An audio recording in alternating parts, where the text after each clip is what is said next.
biohacking, performance, mastery, mindset. This is a show about getting better every single day. The Hack Life with Joel Levin. Welcome to the show.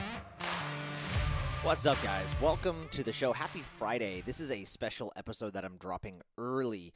You know, usually on Fridays I like to do a Health Hack Friday episode, but I'm changing the routine this week because I really wanted to drop this important episode this week, and here's why. So I interviewed, and you're going to hear this interview about Life Water from my good friend Jonathan Butts. He was the CEO of a company called Natural Action Technologies, and we're going to get into an episode here that is a little woo-woo. It's going to sound a little almost kind of like unbelievable, I think.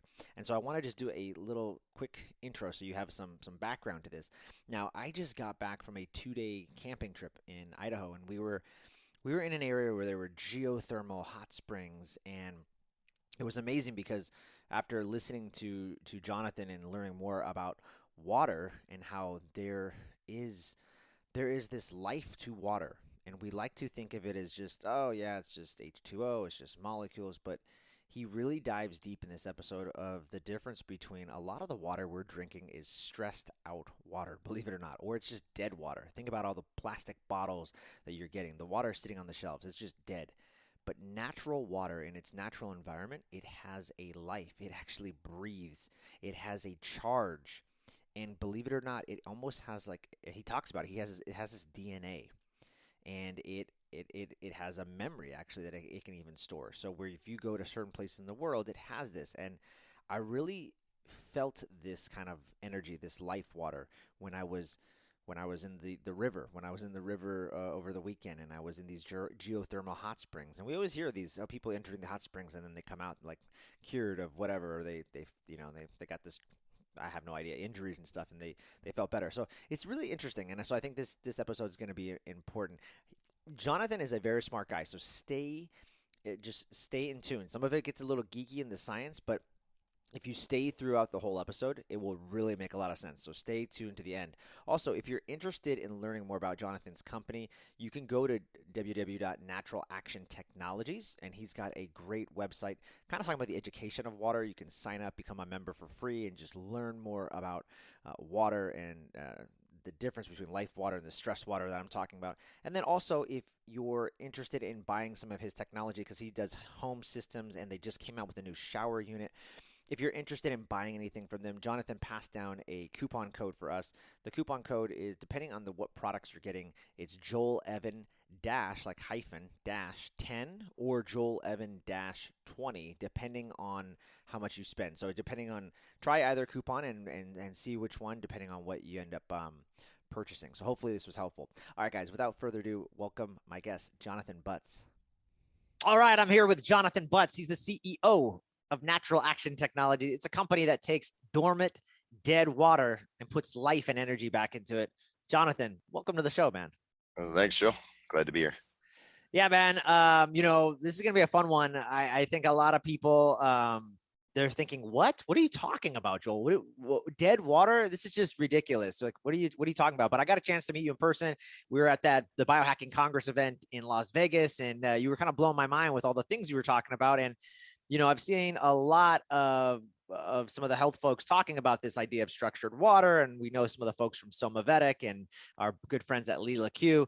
But yeah, maybe just to start off, kind of tell people, like, how'd you even get started in water? I guess it was more of a mechanical industrial direction. So I'm not coming at it from anything's alive or intelligent or sacred or none of that. I'm just going, this is, a substance, and we're changing it into a different form that was unique in itself, pretty mind-blowing. So it actually started with fuel mileage and automobiles.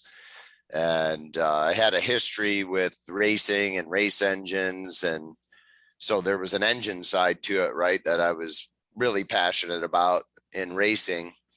Was kind of my main study in life after the nuclear power field. So I've always been around water mechanics and engines and this type of thing, power generation. And so my family business on one hand said, hey, we need a new product for the steel mill. See if you can conjure anything up. And on the other hand, somebody approached me and said, hey, you're really good with engines, and we got this technology we want you to test to see if it's worth investing in. And so I put it on the automobile and, did the whole assembly. And we basically, you put water in a cell and you put it over to the engine and you retune the engine. And I was kind of 50-50 on it. I had an open mind, but I was like, yeah, I've heard about this stuff, but I highly doubt this is going to do anything. And to my dismay, like without much effort, immediately you could feel the change in the engine.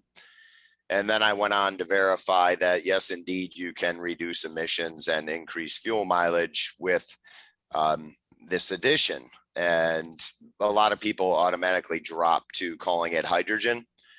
But if you do a fuel calculation on the amount of hydrogen we're putting into the engine, the amount of energy it has, and add it to the engine equation, it does nothing. So like the normal calculations in physics and, energy balance equations that you would look at engineering wise. So every engineer in the world's doing a hydrogen addition equation and going, no, this wouldn't work. It just like I did. And so, but I did it to go, well, what if this isn't hydrogen? Because there's oxygen in it here too. So what is this substance? Yeah. So I put it in the laboratory and I took it out of the vehicle, and there's so much politics in the fuel mileage and the oil and the oil dollar and all that, and people's vehicles, you're the last person to touch it, and you're putting water into it and something breaks. Now you're the one who broke it. And I'm like, there's no way this is going to be a good industry, but I wonder if this would be good for the steel mill. I wonder what this substance is, so I didn't know anything about it, didn't know any history of it, nothing. And I just took the system, put it outside and put it through a torch nozzle, and I lit it. And the moment I lit it, I knew my world changed, because what I was watching was not normal combustion. And what it turned out to be was an electrical discharge that's implosive.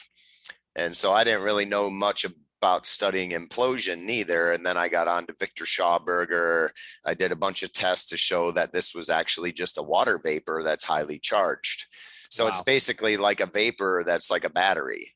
So you put energy into the vapor, and what normally when in all of our science, we're kind of taught to get heat, the energy is moving outward and away from the source, but like radiation, right? That's the type of movement. It's going from a center outward in all directions. And that's the problem with energy efficiency today. Whether we're talking about a biological system or an automobile or a turbine plant, power generation plant, right? So basically the energy is always trying to escape, and it doesn't go where we intend it. And you have these really low efficiencies, and that's what they put in all the textbooks. Now we have a case for the first time where I observed something that was imploding, which means it's accelerating and concentrating towards the reaction point, which is the opposite of going away from, outward, out of control. The simple analogy would be pushing on a string or pulling on a string.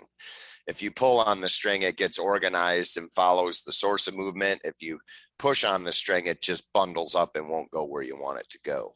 Yeah. So that's like the simple analogy I would put. At any rate, I started studying the vibrations in the water, and the water. So we put power into the water, and if it's vibratory, like breathing in and out was a vibration more than like a straight line, like DC, like flat line, like dead. Yeah. And so it's able to vibrate. And not only is it able to vibrate, it takes the energy and alters the incoming vibrations. And it takes a while to do this. So it starts more or less evolving its environment, its input energy. Like just say it was Wi-Fi. What I found, it doesn't care about what vibrations are coming in. It starts altering them and reiterating them. And it does it in almost a musical way. So when you build these things that generate this implosive gas, which turned out to be great for the steel mill, by the way, there's some metallurgical. So basically this water was changing the interaction of metal in the heat interface and changing the structure of the metal. So not only does the water change its own structure, it changes the structure of what it comes into contact with. So at this point, I'm not really studying like human biology or plant biology or water's role in that. I'm just studying straight up electromagnetic behavior in a water interface, which is also how every cell, whether it's plant or biological, is electrical interface, right? So at this time, I don't know. I'm really learning about fundamental mitochondrial behavior or cell behavior. And by the way, the mitochondria is in the electron transfer channels. They're basically round electrolyzers, which means we have like a conductor inside of a conductor inside of a conductor, like the China doll type thing or the Russian doll, whatever, where you have a layer inside of a layer. Yeah. And that's creating vibrations that harmonize so the energy is maximized. And at the end of that ETC, that electron transfer, is the recombination of a proton and oxygen, which is making water again. So this water plasma that, you know, we were bleeding into the engines, and I did the scientific work to somewhat prove, at least 90% prove, that we were dealing with a charged water vapor, not hydrogen and oxygen, not hydrogen, not oxygen, not something new, just a simple natural cycle of really charged water, something similar to what you would describe as a continuous version of a lightning strike in a cloud that drops rain, right? You have a vapor and it's highly charged, and then when it discharges, it turns into a liquid again. And Tesla made some reference to this electrical discharge type also. He called it a brush discharge. And I was also able to reproduce this discharge without water as long as water was connected to it. So I 100% knew it was electrical, like a laser. Yeah. It's a hybrid between a laser and a flame. And it recognized atomic material, meaning if I would change materials, this thing behaves differently with different materials. And so it resonates with whatever material you have, whether it's platinum or gold or iron or cobalt. It only goes to the latent phase change point and it sticks there. So it goes into resonance with the phase change, which is getting somewhat scientific, but the latent heat is what they call it, or latent heat of evaporation or whatever. It's this zone where like the structure is changing of whatever you're dealing with, but it doesn't rise or fall in temperature. So in other words, like a pot of water when it's boiling stays at 212. You can't put any more heat into that. You just boil it faster. Yeah. So you automatically know if we are boiling water, you're at 212 degrees roughly. And so this is what it's doing to every material on the atomic table. And while it's working on it, it's changing the structure of this stuff, making a totally different allotrope out of it. Wow. I mean, so now I take this basis and we evolve. I'll just say that the introduction to the steel mill had some weird stuff happen as we were developing, and the development somewhat got shut down. We were code developing with the steel mill, and it was a big one. And they made some changes in their management structure that said, we don't want to do this anymore. And they were weird changes. Like electrical guy went to melt and a melt guy went to electrical. And the melt guy's like, I don't know why they put me in electrical. I've been doing this for 30 years. I have zero electrical experience. And I'm standing there and he goes, what happened to that project? And I go, well, they basically canceled it. And he was like, and I don't know if that was intentional or not. But I do know a lot of the guys in the mills, when I was demonstrating the technology, were like, some of them were in Jubilee expressing how I told you there was a conspiracy blocking this stuff. And the other guys that were denying that were like, well, I don't know, but they were seeing it there. And I'm like, hey guys, this technology actually is really old if you look at the history. Sure. So I thought I kind of discovered something, but actually when I went back into history, there was this person, that person. There was 20 people who were recorded in history studying this stuff. Yeah. And so now I'm like, okay, this is legit. And we keep like sugarcoating this to where it can't come out. And it's simple. It's extremely simple that we can make improvements to water if we understand how the water works and build a relationship with it, rather than view it as a chemical like I did that I was going to force around with my magic recipes. Yeah, and right? I love what you said. A couple of things. I'm just gonna cut you off. I mean, Sure. amazing the background, because anybody that's gonna listen to this podcast is already gonna say this guy's full of BS. He's trying to sell me some snake oil. And I love the background, the story of like I wasn't trying to discover this. I was working on this mechanical side. I could care less. And then the more you just kept discovering, it led to like more curiosity and like, wait, what is happening here? And I also like what you said is I never really thought of that. I would have just thought, like hydrogen, everyone, the rage is in the biohacking community is drinking hydrogen water, has like an extra hydrogen there and it's less oxygen. You're like, no, no, no, that's all the same. It's H2O. It's just the different charge that the water is actually getting. So that's fascinating. And then I'm just, okay. So what's the problem then with our current water system right now? Like what the way we all are drinking just regular tap water, or even, and we can probably talk about that later, filtration, or I have a reverse osmosis and I have this, and you think I'm healthy, I'm doing the best, right? I have the best system ever. So, but what's the biggest problem right now with our water system? So basically, if we really simplify, um, water has somewhat of a memory, though I wouldn't say it's exactly identical to how we interpret memory. Because you could have like a piece of steel and bend it, and then it has a memory. It changes its structure as you start to stress it. So maybe the universe is just like way more simple than we realize, and memory is just a recording of where we've been in an emotional state or how we feel, right? Yeah.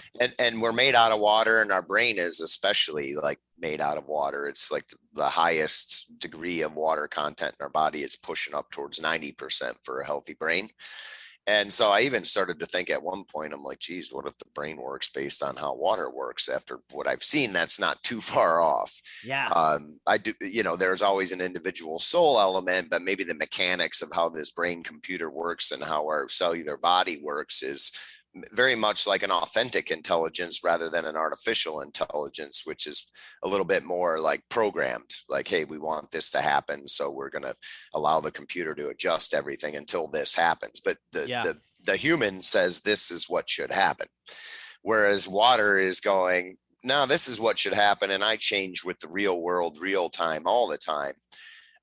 So to get right to your question, if you stress water out, which if I define stress from an engineering perspective, it's pressure. Pressure is stress, right? Radiation, receiving radiation can be stress. And there's thresholds. So like a little bit of stress is okay. We might equate this to our human lives. Like if you have no stress whatsoever, you're probably not going to be motivated to evolve. If you have too much stress, you're probably going to get sick. Yeah. And so basically, if you look in nature, water never is pumped for long periods of time in its maturation level in a straight line in a straight pipe under high pressure. Where the ideal drinking water occurs is about halfway down the mountain after it comes out of the ground at 39 degrees Fahrenheit, which all around the world, the water comes out at 39 degrees Fahrenheit in a classical spring. And then it warms up as it goes down the mountain, and it picks up minerals out of the rocks, and it goes through all sorts of circular rolling motions like waterfalls, back roll. When you separate water, it charges up on its own. This is very key to how we're seeing more energy come out of the system. Is basically water wants to be together so much that when you pull it apart, it's the hydrogen and oxygen start to charge up, like, let's just say magnetic, even though that's technically incorrect. Yeah. That it wants to come back together, and when it does, it winds itself together and spins together. And so on a parallel, when we study, and it has to be free to do this, in a straight pipe, it can't turn, it can't rotate. Matter of fact, if you watch water in a straight pipe, you can't even see it moving. It just looks like it's still, even though it might be going by at 40 miles an hour. You just see nothing but clear when you study this. So in the end, the water seems to hold on to this stress, and to relieve this stress, you need to breathe it, put it under a vacuum, then back to pressure, vacuum, breathe in, vacuum, right? Pull in, rotate it, which stratifies the hydrogen and oxygen structures, which turn out to be probably not ever H2O, but big bands of H's in a circle and big bands of O's. So we just like multiply it up. Like there's what constitutes real water is many H's working together. Simulating carbon is the first step we see when we get really deep into this. And then oxygen in the same ratio pinned around it. And they kind of wind around each other like a wreath. If you picture how a wreath is wound. And that I think would be the future model, even though it's a theory right now.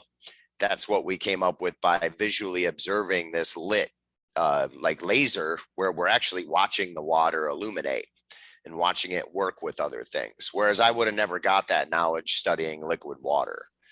So I came to the conclusion that if this is water vapor, it's still water. Let's apply these principles to liquid water to expose what we don't see. And then we went on to study, looking into the water with different instruments. UV spec is one of them, where we scan the water for different wavelengths. And that's how we test to see if we're changing the water besides taste, feel, interaction with other substances. But long story short, we basically stress the water, and now there's stress stored in the water, and then we drink the stress. And then the stress is dispersed to the body. That's skipping all science. Yeah. We stress it, it stores the stress, we consume the stress, and we shorten that circle up where the long-term stress is getting more and more and more. Because basically, let's just look at this. The waste goes into the river. A couple miles downstream is the water processing plant. They filter everything out of it with pumps and chemicals. They pump it back up to your water tower, and it comes back to you. Where in nature, it would go all the way to the ocean, evaporate and get in the salts and purify there, and then end up in the sky, then back down deep into the earth. And we're shortening that cycle, and that's where the deuterium starts to go away when you get this full cycle, right? So like that's what you hear about deuterium depleted water. Well, when you naturally cycle water, the deuterium drops. And it's like, okay, we're short cycling the water and exposing it to more and more stress. It used to take, say, 100 days for this cycle to happen, and now we're doing it in 1 or 2 days, and it's all stress because we're like, man, we got to hurry up and fix this, right? And so we like cut corners, don't pay attention to water as a possible living entity, even though like without water there would be zero life. And so back in the day, I said, well, man, it's got life in it, and putting energy in it kind of brings the life back, but it's kind of more of the same, where we're just like shoving a lot of energy in there. Right. And so how do we work this equation like nature would do it? And turns out the motion and the pressure drops going to a vacuum, relieving the squeeze on the water. And materials have a huge influence equally. And the more motion you get, the more susceptible the water is to absorbing vibrations of materials, which in a river would be the rocks and the minerals being shaved off, and the aggressive motion of the water, and then the relaxation. And when you look at a river system, it's constantly getting aggressive and then relaxing and getting aggressive. So it's like breathing, right? Yeah. With very fast motion and cooling down and heating up. And one very simple telltale is if you chop down all the vegetation around a river, the direct sunlight actually kills the river. The heat, which is heating it up, is basically reducing its structure due to heat radiation. And so getting to know water and find its balance points are very much like having a relationship with another human being and finding out what their limits are and what they aren't. And all waters are different. And so in the end, it goes all the way to a science where you look at what you call crystal formation as the water evaporates under a microscope. And this is not like Emoto's work. This is not freezing it or putting intention into it. This is characteristic like DNA of the water. And the DNA either has like a stress mode, and it turns out your blood does the same thing. So when you're chronically ill, you start to see a pattern show up in the macro analysis of the blood. And this has nothing to do with what's in the blood. This has to do with an energy pattern that's in the blood, not material, not poison, not stuck proteins or too many carbohydrates, none of that. And so then the same is true for the water, and it's a right angle pattern. German scientist by the name of Andreas Schultz. And so he went around the globe, and everywhere where there was industry dumping stuff in the water, it took on a right angle pattern. And whether it had toxins in it or not, And then he correlated it to the blood. And so now we have some validation of the subtle energy by how the water grows something. And in this case, it's growing crystals of what was in the water to begin with. Your calciums, your magnesiums, all the normal minerals are totally different in a group than if we analyzed it as, okay, let's look at the calcium in the water. We would go, okay, there's calcium in the water. It didn't change. There was 100 parts per million calcium before, there's 100 after, nothing changed in the water. But when we look at it under the microscope, it's very beautiful pictures painted by the dendritic crystal growth versus right angles. And then on your website, I just want to say, if people go there, they can see, it's actually really cool. And I'm glad that you guys do that. You can see the like hexagonal shapes and how there's like photos of differences of like dead water. And then you show all these beautiful, like just shapes of a more structured or charged water. It's really interesting to see it. And I love that because seeing is believing, and it makes more sense. I think even for you, right? Like very analytical guy going on your, it's like, well, let me research more. Let me see what's really happening. And then when you see it, it's like, okay, there's something different going on here. So if anybody wants to check, go to the website, Natural Action Tech, and you can see some of the studies and stuff that you guys have. Oh yeah. It's super cool because now we have like an identity with water, like water from, this lake and that lake they have their own signature, like DNA and character, and people who are born around that water tend to acclimate to that water, right? Even if it has negatives, people evolve and turn those into positives. And so there's a shared evolution between the two. So if you start caring for your water and you're from that region, like the gift back is that much better, in my opinion, than say if I bought water from like New Zealand. My body might be like, this is new. Even though it might be better water, there's the process of getting to know these unique waters with the body, right? Because of memory, because of buffers. And then in the end of it, in this journey of living water, right? Because you say this living water, it's like, how could this be? But then it's like, wait a minute, nothing will really grow biologically without water. So there's something down in there that really explains things that's fundamental, right? Sacred element, earth, air, wind, fire, water, all these. And so in about 2010 and earlier than that in Germany, a very advanced microscope called the atomic force microscope. And we don't really publish this on the front side of the website, but we do like educational webinars on the back side. And we show pictures and PowerPoints of all this, what's going on. And so on the UV spec, which is what Gerald Pollack does to look at water, and many other people, where we just kind of scan like certain wavelengths into the water, and we go, if there's a reaction, then we have a resonance with this size of wavelength. And to simplify, it'd be like, if there's something 1 inch in the water, I'm going to shoot a 1 inch wavelength at the water. And if it hits, then we know we found a 1 inch object in the water. Right. And so in the end, we see it's nanometer, but I'm just going to say we see a value of 2 in the water. And what they found under the atomic force microscopes is that there was solid cells of water at room temperature. There's nothing else. This is ultra pure water. Forms little round 3-dimensional cells at a unit of 1 apiece that pair up together like couples. And so then you get a sum of 2. And when we scan, we see a huge spike of coincidences of 200 nanometers in this case, really small like cells. And then they assemble to simulate everything we see in biology: red blood cells, spirals, DNA, bacteria, everything. So water is basically, when it's alive, is capable of self-assembling and simulating everything we see in biology. And then when we back test it to find out what was in there, it's 100% pure water. So in the end, we have pictures of water growing itself. That's where science is today. That's not my science or our company's science. That's the collective science of the globe. Is that living water actually grows things out of itself that simulate the beginnings of life. That's so amazing. And even when I was just diving into your website, I was just like, wow, like it made me realize just how connected we all are in this world. And I think what you said in the beginning too, it's like, yeah, I mean, I just took it as H2O, or I just took it as, yeah, okay, it's water. I drink it. I need water to live. But the more I was diving into the science and what you guys were talking about, I was just like, wow, I almost felt like just humbled by like this such a simple thing, but like how grateful that I am to just be a part of something like that because and what it's really doing. And I'm just thinking how disconnected many of us are, including myself, from nature and what's happening. So it's really cool. And I mean, it's just such an appreciation for simple water, really. I'm curious though, what would you say to like people, that are probably listening to this and they're like, dude, you lost me.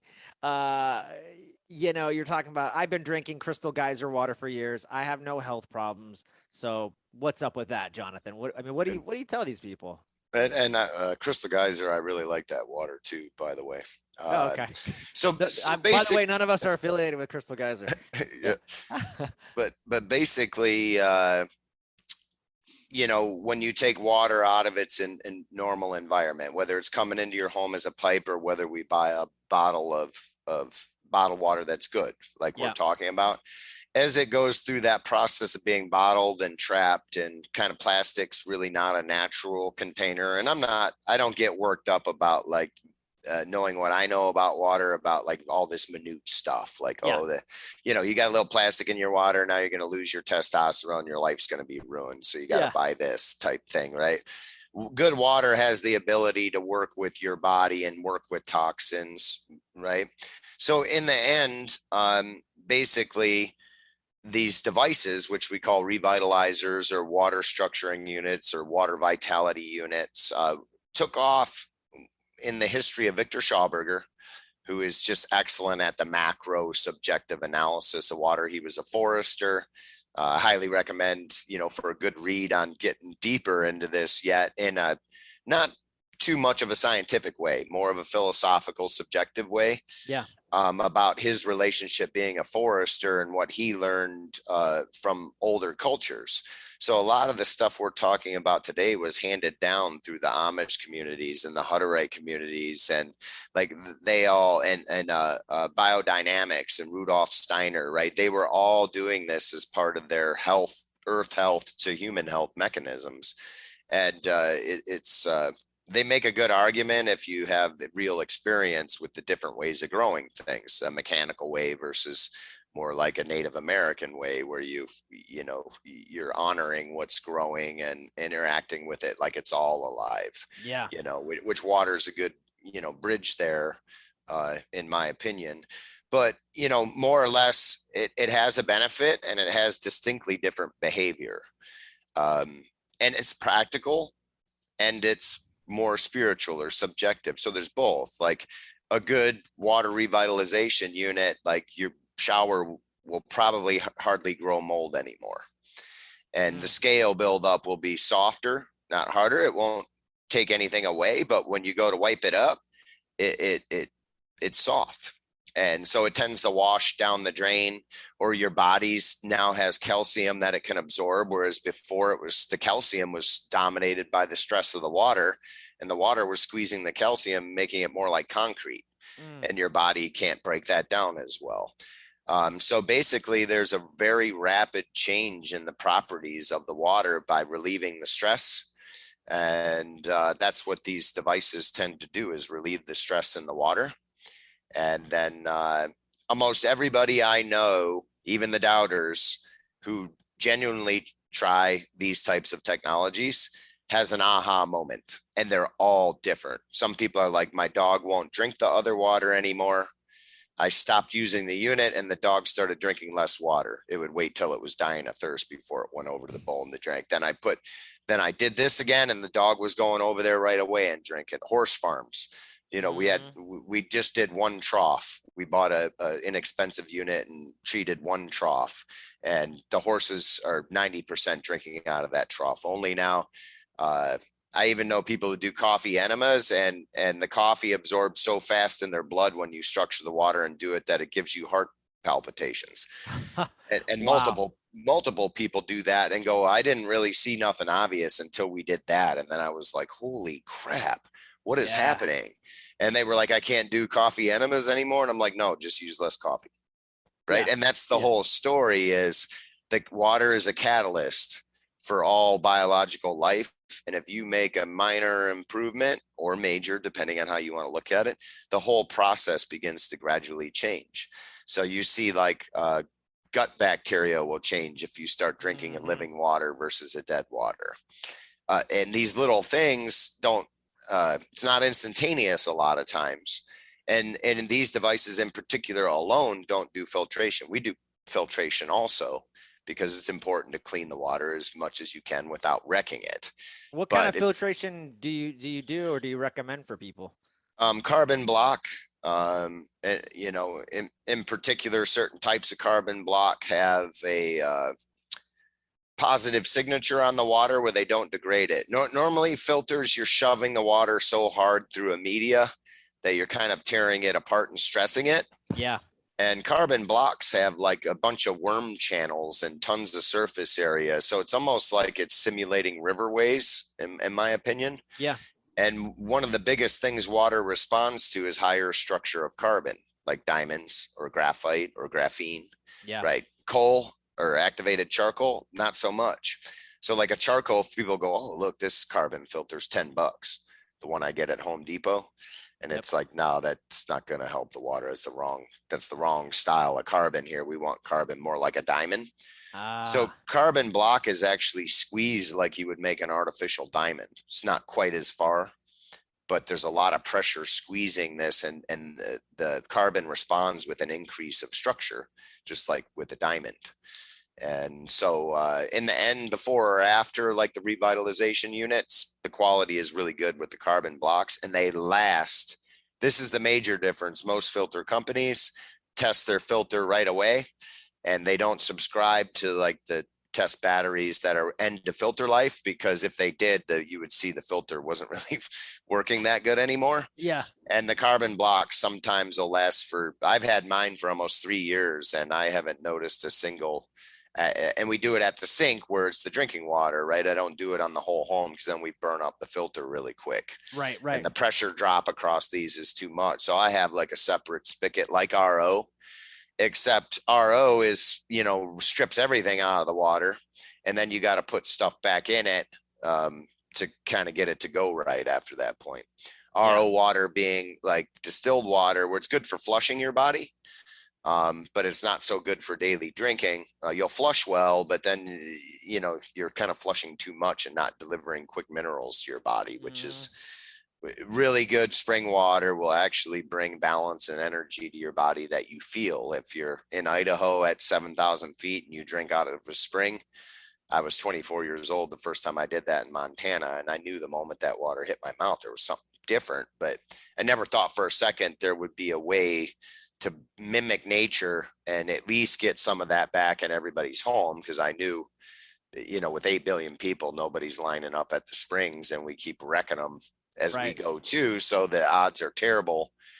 So it was really cool later on in life to kind of evolve into, hey, I knew this about water when I was 24, but I had no language or mechanism or a thing. And everybody would agree too. Even people who know nothing are like, oh, there's nothing compared to that spring water up there out of this, you know, draw, you know, so everybody agrees without the science. Then you bring the science in, people start to question it. And then the science builds up to a point where it's somewhat irrefutable. And underneath it all, another thing I like is in the future, these are the things I think human beings need to understand from a science perspective. Transmutation, that elements change their, you know, uranium doesn't stay uranium.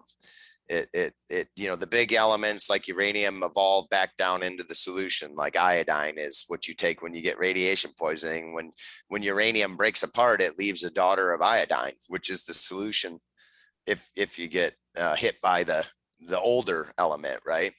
And hydrogen's always evolving. It's evolving into deuterium and tritium, and you know, so these atomic table they teach is kind of static, and it's not. Everything's changing, even all the way down to protons flip into neutrons. And when you deal with implosion or inward movement, you don't have the radiation component, which is harmful. So they kind of, I had a nuclear background, so they somewhat teach that, yeah, this stuff can happen, but it comes with danger. a lot of danger, and you'll get hit by this unseen danger and it's deadly. And so we have to do all this stuff.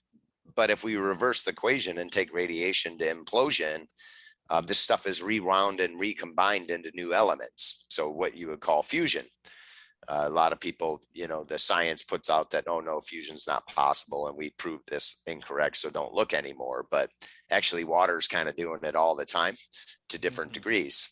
So technologically, water will advance with the human consciousness and help advance the human consciousness. And likewise, the liquid version, of drinking water, watering crops or whatever can be altered, and nothing wears out with the technology. This is what I think's super cool. It represents this idea that we don't have to consume things to make things better. So most of the revitalization technologies that we're talking about don't wear out. 10 years later, they test the same on control laboratory tests, and we've been around for longer than that, so I'm able to test things that old. And some of them even actually show better, like they season themselves. So talk really quickly just about, for people, just some of the products that you guys are making so they can kind of have an idea. You've mentioned some of the house stuff and the RO, kind of like the filter, but you also have handheld stuff. So kind of just, tell people about some of the products that you guys are making. Yeah, the handheld is designed for if you're traveling or if you're at your sink and you want to do that. They're not as aggressive in the vortex process as the inline stuff.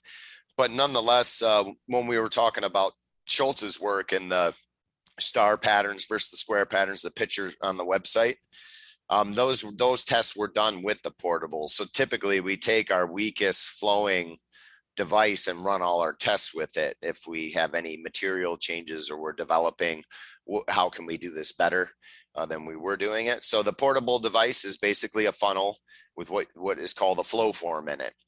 And the flow form has ingredients where we make a dielectric or a semiconductor, which is basically small conductors in an insulator mixed together, right? Your computer crystals and switches are the same thing. You take glass and you put specks of silver in there, and now you can get a semiconductor, to oversimplify. And so you pour the water over this semiconductor, and the surface layer has a spin reaction just from turbulence. And so there's a series of spheres in there. So a geometry, if you will, that somewhat, people say it simulates rocks. So I don't, kind of and kind of not. It simulates some vacuum geometry or separating the water and coming back together again, like a rock sitting in the middle of the stream, like blocking flow. If what happens is you get a left and a right spin as the water goes around that rock, and that opens up the water and clears memory is the theory behind that. There's good basis for it. And then it picks up the properties to just what degree of structure, right? So we use shungite as one of the additives to the dielectric. And the shungite is actually what they call paramagnetic. It comes from the North Pole in Russia. And I demonstrate to people all the time, we take a magnet in this form of carbon, basically sticks to a magnet.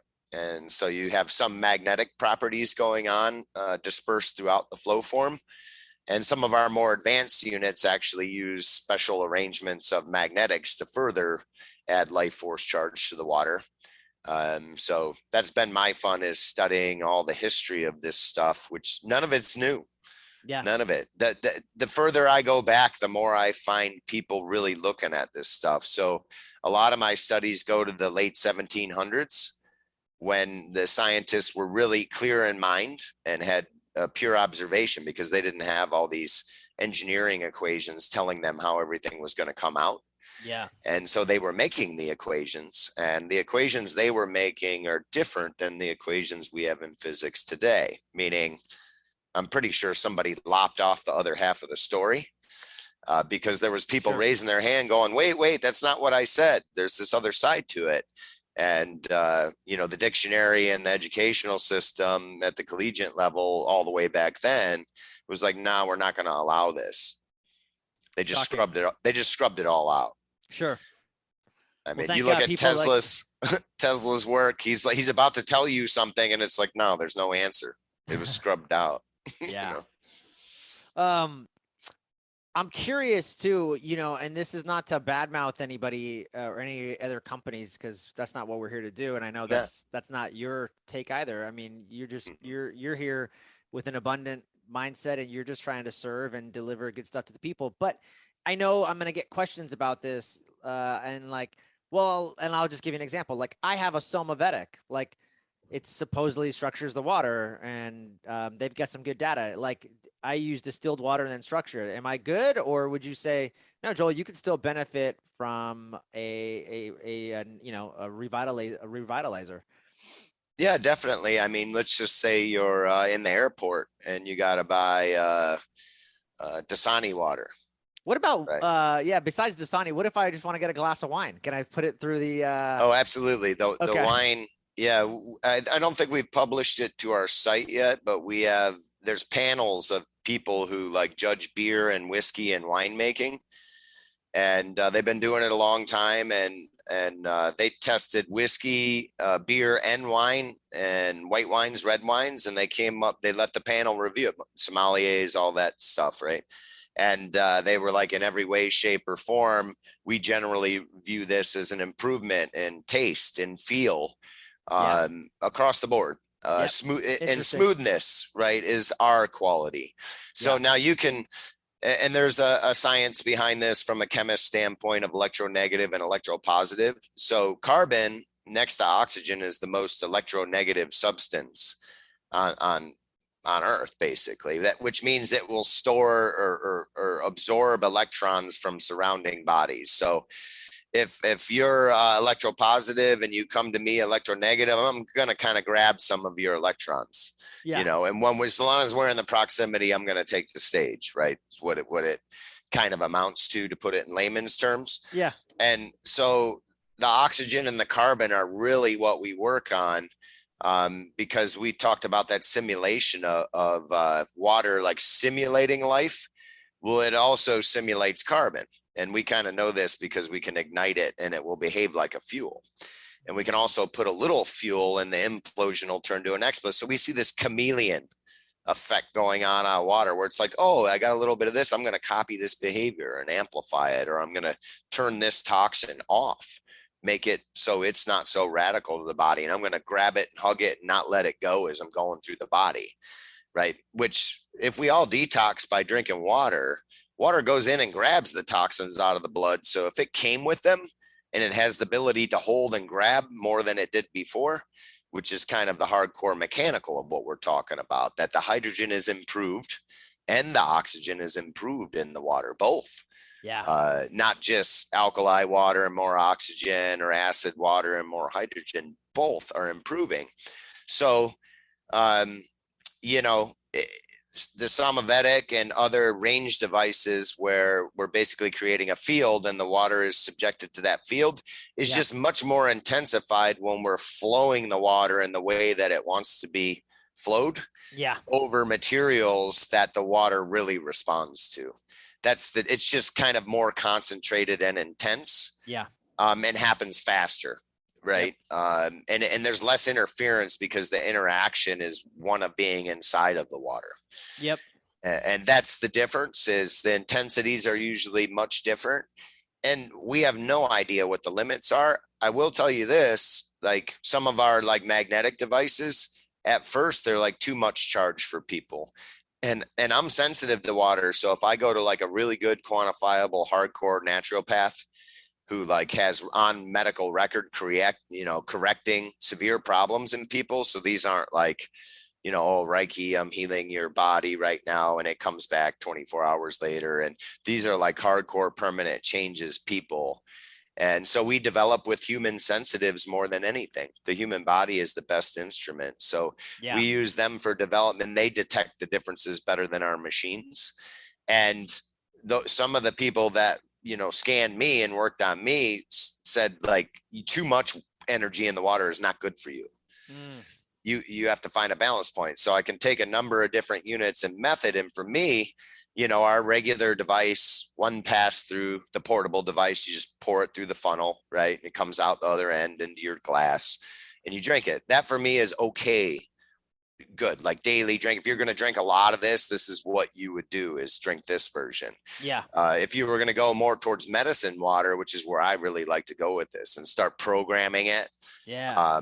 There's companies, I don't know if you've seen, but there's companies that make charging pads, Yeah. and they Yeah, I have have seen open that. source programming the water. So if you have an ailment, you look up the program, you set the water on this pad.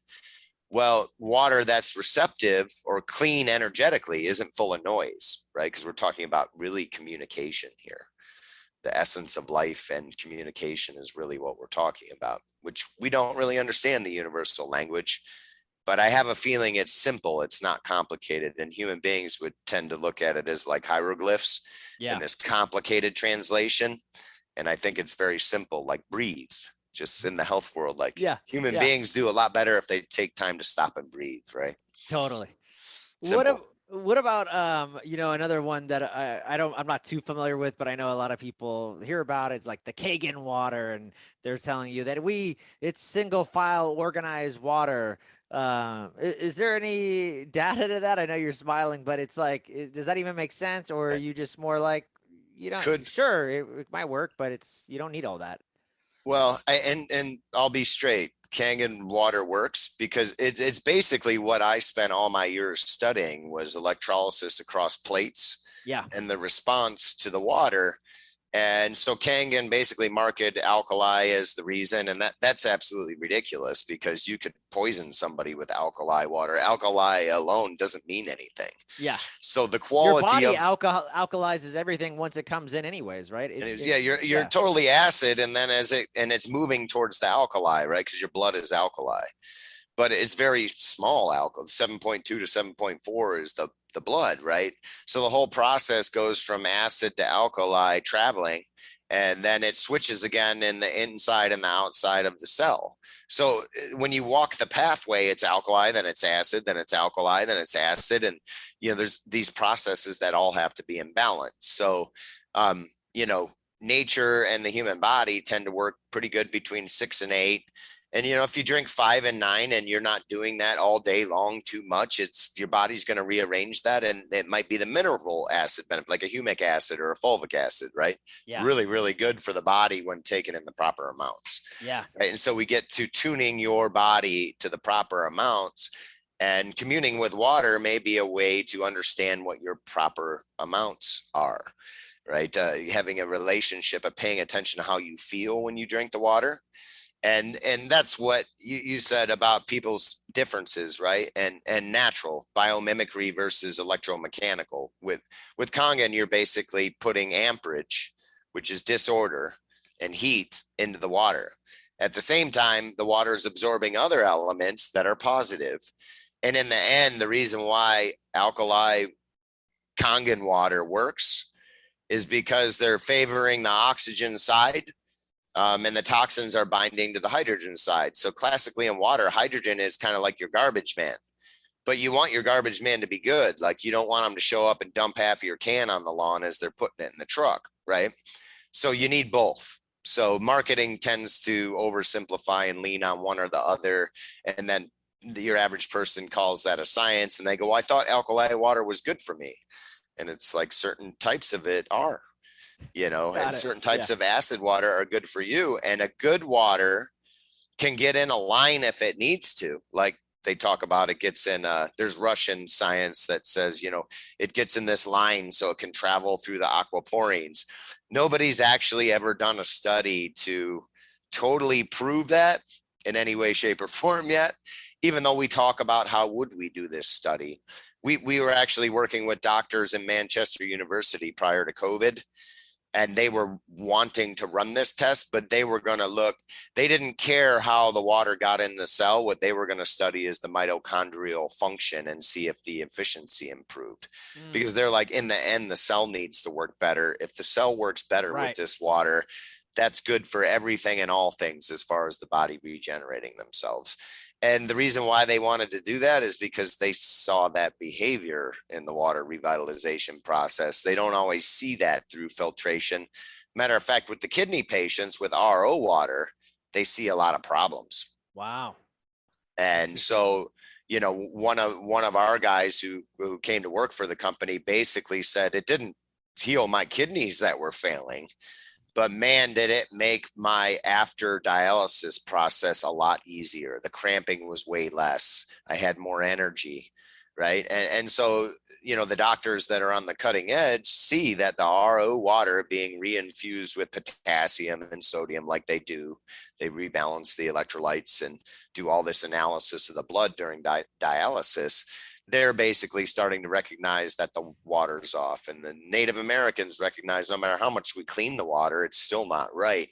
So there is a human connection consciousness that is felt by this, and it's not for everybody.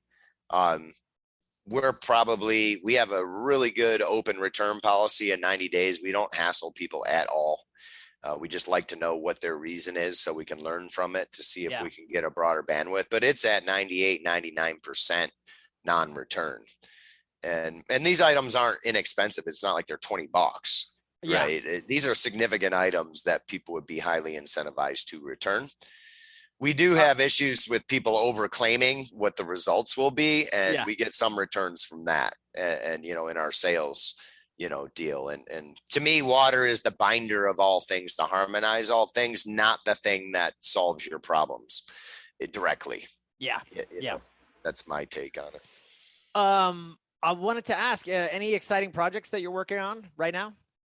Yeah, we're going back into the water plasma again, and maybe potentially some fuel mileage stuff and mining, separation of material and transmutation, allotropic transmutation of material, raising the quality.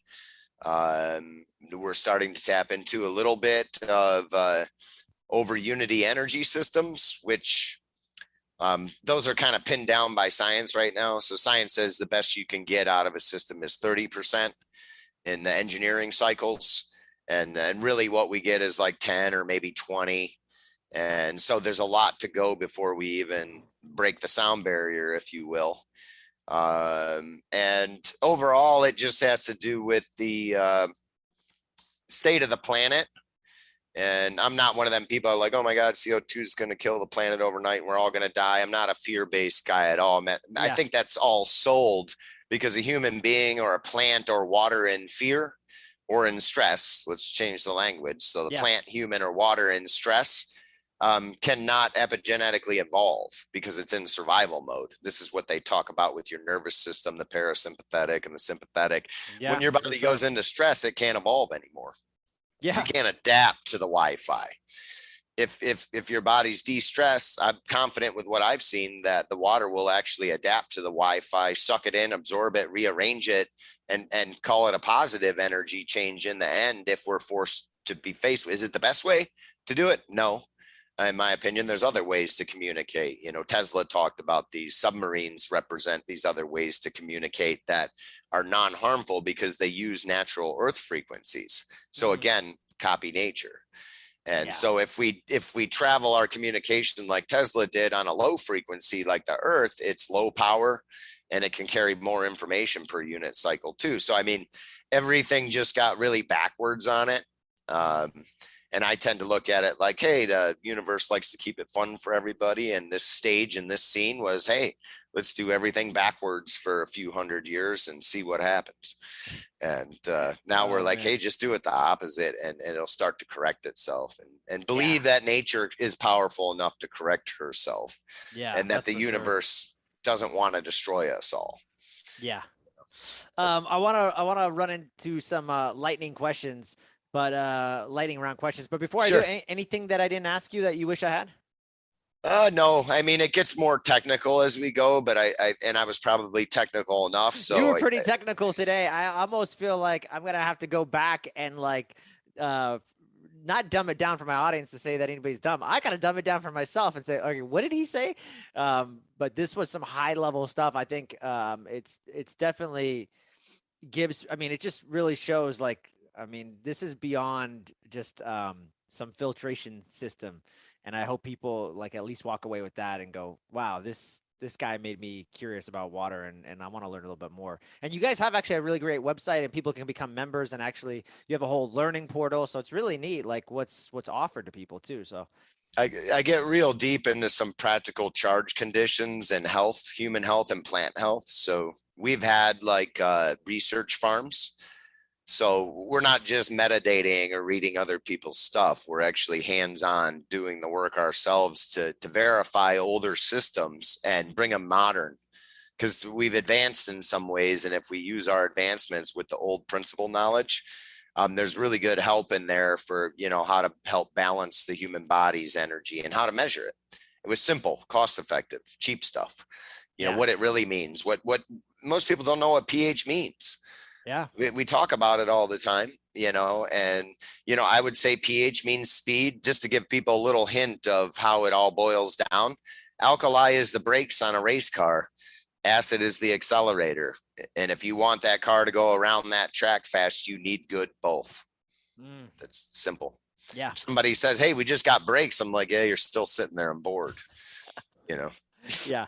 Where's your accelerator? So simple boil downs, but some very more sophisticated, deeper understanding in it. And those are in the webinars. And you can fast forward through parts you don't understand. That's the good thing about it. Grab some tools out of there that are helpful. So it goes beyond, a little bit beyond just here's water and all about water. It's about here's how water plays the overall role in this energy balance. And really it's male and female energies, and they swap. So you got male breaks and female breaks, and male would tend to be like sharper or more aggressive braking. And that you did some turns you do that and some turns you don't. So there's this endless technique and style. And I think for human beings to get closer to their soul and not have it drift off into theology so deep that it's confusing, that water is probably one of the best ways to get a better relationship with your own soul and the earth itself. So that's that. And then that's about all I would finish with. That's awesome. All right, let's do a quick lightning round of questions, and then we'll wrap it up, okay? All right, cool. I'm curious, man, what are some choices that you made that you think made you who you are today? One of them was just making a full commitment to water. Once my intuition said this was something different, my life changed from that day forward. Prior to that, I was like, I'm bored with this. I'm going to do something else for a living. I don't know what I'm supposed to do with my life. And then it came to a point where I was given so many gifts about the inside secrets of water that I'm like, well, I'm rather certain I'm supposed to share these with other people. That was the most major event that ever happened in my life. Yeah. I'm curious, who's someone, you mentioned all these amazing, from philosophers to researchers to Tesla. I'm wondering, even, and it doesn't have to be, it could be these could be the people that you're going to name, or it could be somebody even more alive today or modern, but is there anybody that, inspires you in the health and wellness world that you follow? Around today still?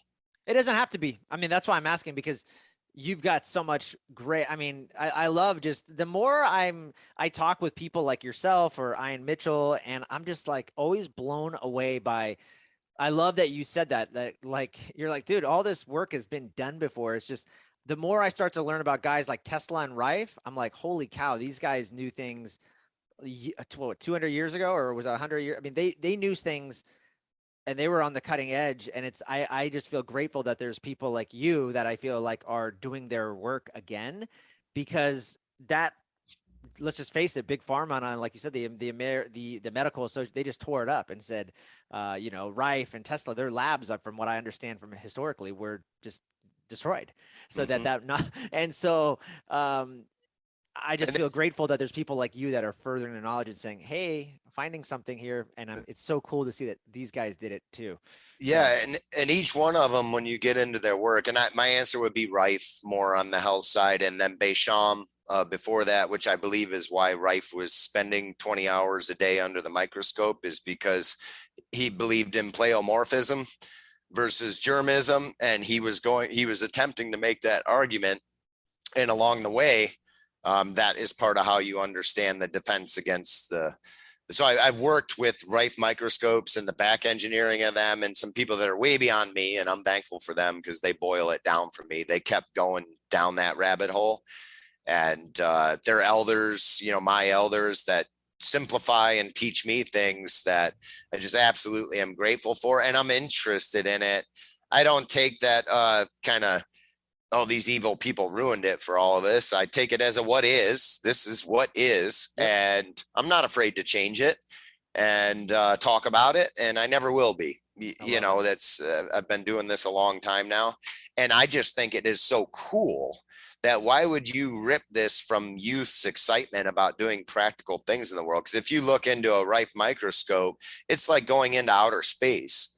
You're seeing things that no one has ever seen before, right? And I haven't looked into very advanced ones because nobody's really duplicated it all that well.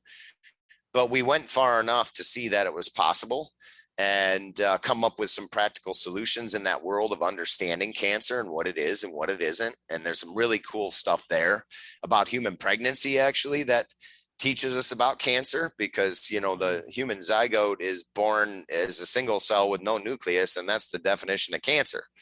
So for 9 weeks, we start out as a ball of cancer. How does that happen? And why does the body allow that to happen? And there's some mechanisms that are occurring, right? And so, you know, let's just say cancer was a bioweapon. I'm not saying it is, but what are the mechanisms of that bioweapon? Cancer itself is not a bioweapon. That's just yeast growing.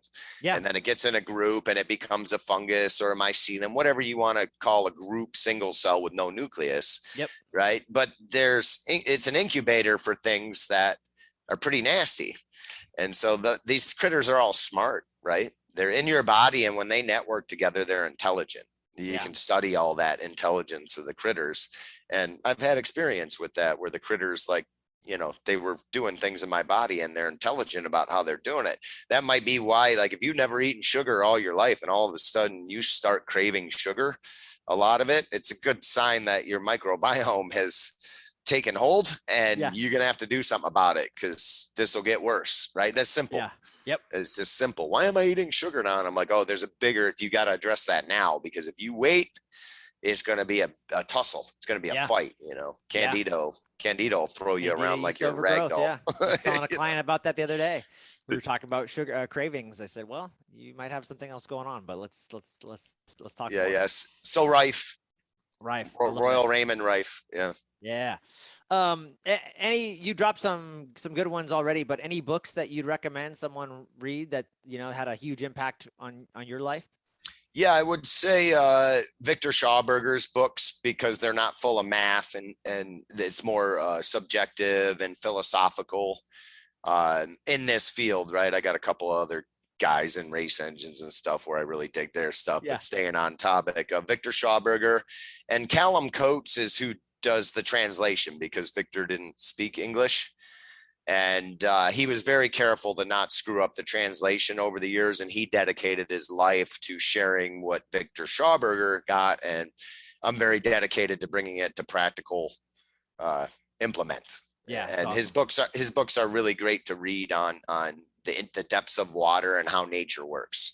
So you have nature as teachers. You know, there's about 4 or 5 books that are written, and any one of them's all the way into free energy, so-called free energy.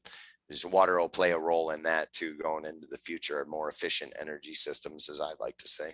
Yeah. And then, you know, any rituals or hacks or practices anything that you do like on a regular basis? I'm curious.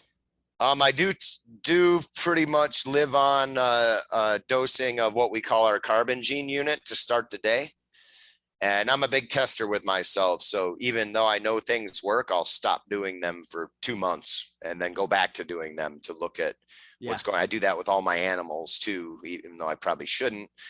You know, I'll take them off the good stuff for a month and I'll go, yep, that thing's going downhill again. And I'll put them back on, usually like sick animals, you know, chronic, you know, stuff where you can test well. So all my animals historically either hit an age or a point where they became chronic with something. So I even had a dog that would help me develop water, because she would approve certain waters or not when I would lay samples on. She was 100% aware of what I was doing. Yeah. So when I was doing lab tests at the home lab, she would sit behind me and just stare at my head until I laid the samples down on the ground, and she would pick one of them. Right. So super cool there. My ritual is basically with the carbon gene, which has a built-in magnetic array, and it has, it's like built as an incubator for the water, like depth chambers, like they're starting to build them out of shungite now, where you go inside and you deprive yourself of senses and get quiet in water. Yeah. And so a lot of the depth chamber manufacturers call us and they want to know, well, what if we lined it with shungite? That blocks radiation more effectively. It also has an effect. Absolutely. That would be a great thing, in my opinion, for a depth chamber. So the Carbon Gene is basically a overnight charging, and then we set the fridge to 39. And we use the magnetic array to put extra charge. Life force, that work is based on von Reichenbach from, I believe, the late 1800s, or could be late 1700s. And he used sensitives to study the energy fields around magnets. And so we put an accelerating torsion field in the water via the magnet in the past research, the shungite, as well as nanoparticles of gold and silver and ormus. And we charge this water up overnight. And basically I give gratitude and thanks to the water and a quick meditation in the morning. And I drink that before coffee, before anything else whatsoever. And what I found out is my day just was clearer and went better when I did that. And then when I come home from work, or if I'm at lunch, I do it again. So it just goes back in the fridge 3 to 4, 5 times a day. And that's my ritual with water, is using one of our original units in development that I made, early on, so it kind of has a early birth in the design structure. So that's my basic ritual that I do, other than more routine stuff like trying to exercise and walk in nature and stop and breathe. Yeah. That's amazing, dude. I love that.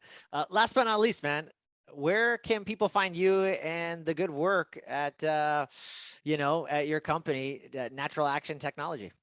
Naturalaction.com or naturalactionwater.com. Either of those work. And we have social media channels too, if you want to follow there. Todd Shipman does a great job with that. So we're always educating and sharing, and we support, everybody in this industry who does the water vitalization or living water. So chances are, over nothing and no attention, almost every one of these technologies that are out there are going to give you an added improvement to whatever water you are using. So I'm really gracious that we're not the only ones doing it. And worldwide, there is a handful of people, and I attempt to work with them in harmony so we can all move forward together. Yeah. Regardless of the results. That's beautiful. Jonathan Butts from Natural Action Technology. Thanks so much for being on the show, man. Yeah. Thank you so much, Joel. It was awesome. Appreciate it. Awesome.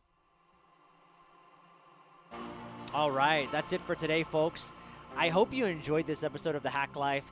And if you did, please share this episode on social media and then tag me at Joel Levin Coaching. And don't forget to subscribe to the show on iTunes and give us a 5-star rating so that you don't miss any other great episodes. We can only spread our message when you share this knowledge with others that need it. Thanks a ton, guys, for the support.